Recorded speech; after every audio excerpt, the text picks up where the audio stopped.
Well, hey everyone, welcome back to the cabin. This is Q&A Sunday number 10. Can you believe 10 weeks have gone by since I started this series? Amazing.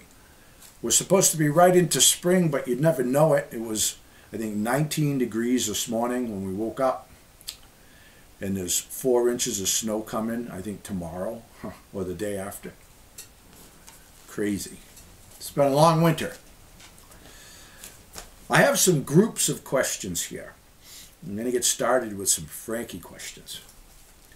So first off, how old is Frankie? Did you get him as a pup? Did you train him yourself? Have you found a mate for him? And how did Frankie get his name? And is he your first border collie? All right, how old is Frankie? Frankie turns 10 around the 21st of this month. I thought that he was 10 years old last year, but I was mistaken. So I'm glad that he was younger and not older than I thought. I'd like to have him around for a while. He's a good pup. Did you get him as a pup? Yep, Frankie was just a tiny little fluff ball when we got him. In fact, I think he might have left his mother a little too soon. He was really small and really couldn't see very well. It's cute as heck though. What an adorable puppy he was. Oh my God, just melts your heart. Just a great little pup. Give me a beer.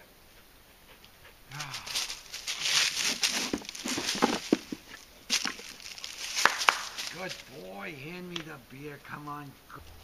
Good boy, good boy. Did I train him myself? Yes, I've been training all my dogs all my life. I can't stand undisciplined animals.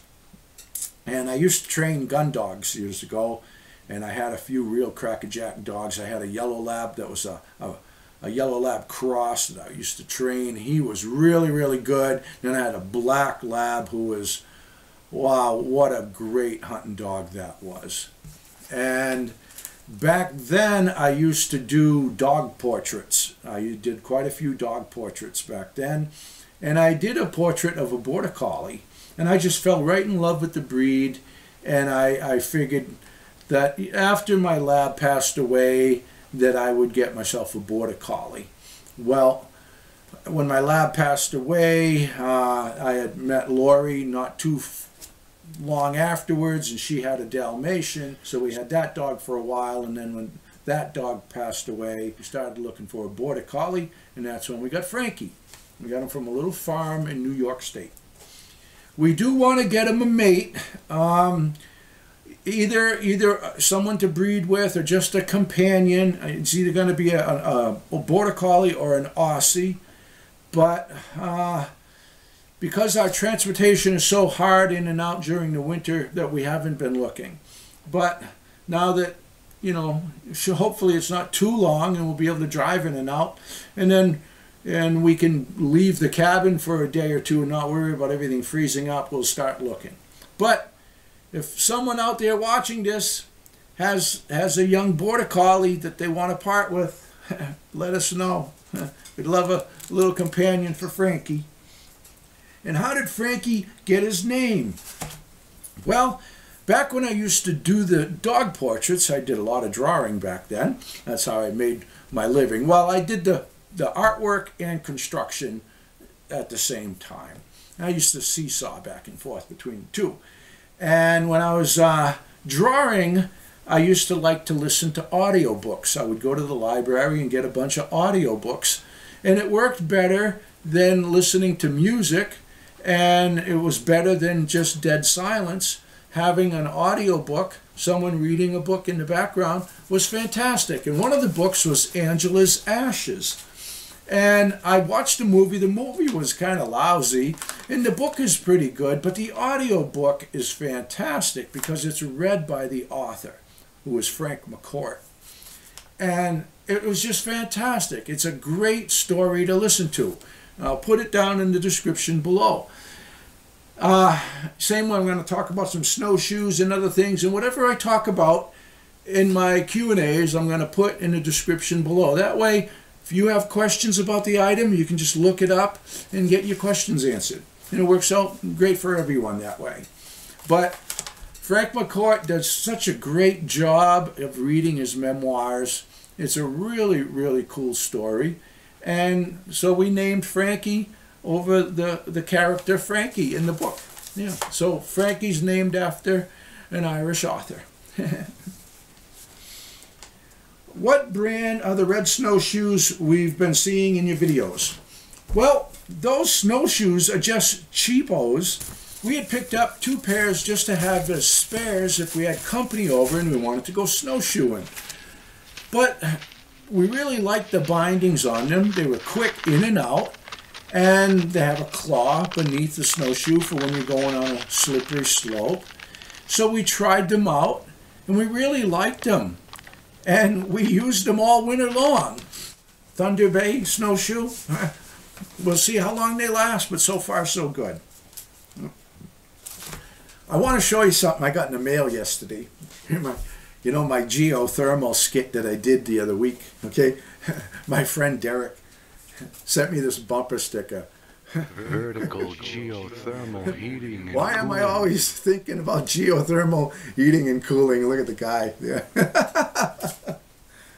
I went into a serious belly laugh when that come out of the envelope. Is that a riot?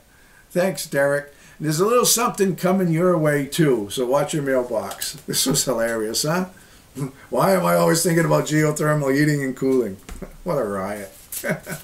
Thanks again, Derek. All right, here's a you should moment. You should get rid of the Ranger and the chainsaw and get your wood with an axe and a wheelbarrow for the true wilderness experience.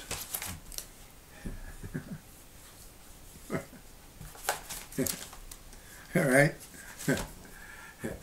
Here's a picture from above. Here's our cabin, and this is where we live. We are surrounded by miles of forest, okay?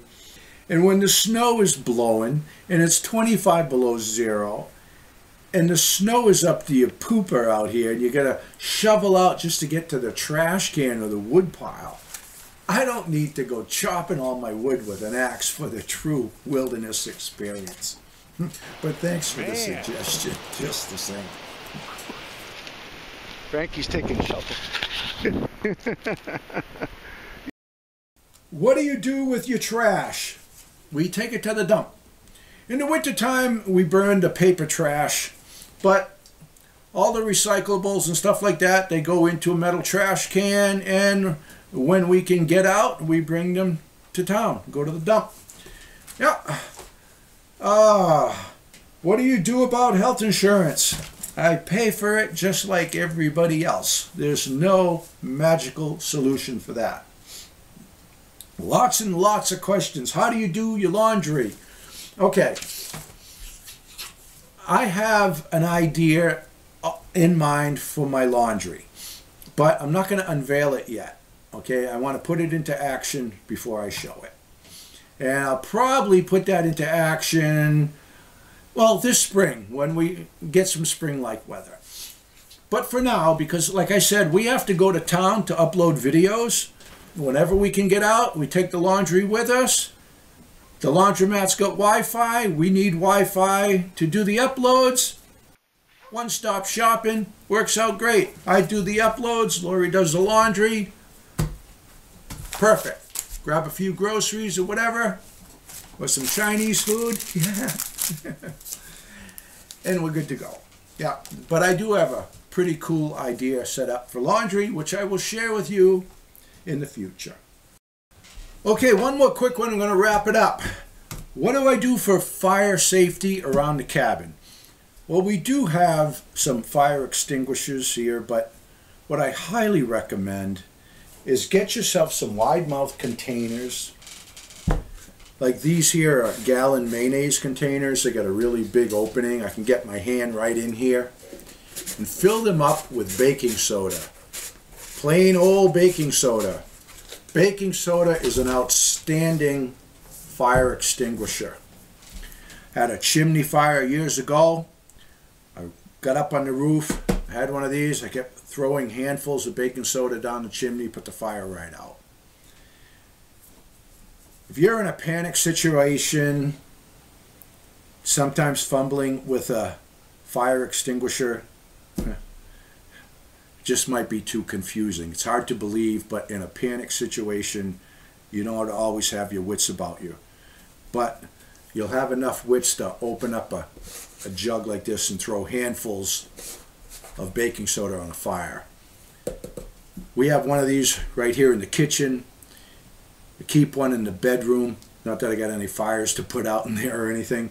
It's just that if I wake up in the night and there's a fire out here, I don't want to worry that my stuff, my baking soda, is on the other side of the flames, okay? I want to have one right handy, you know? There's also one upstairs in the cabin for the same reason.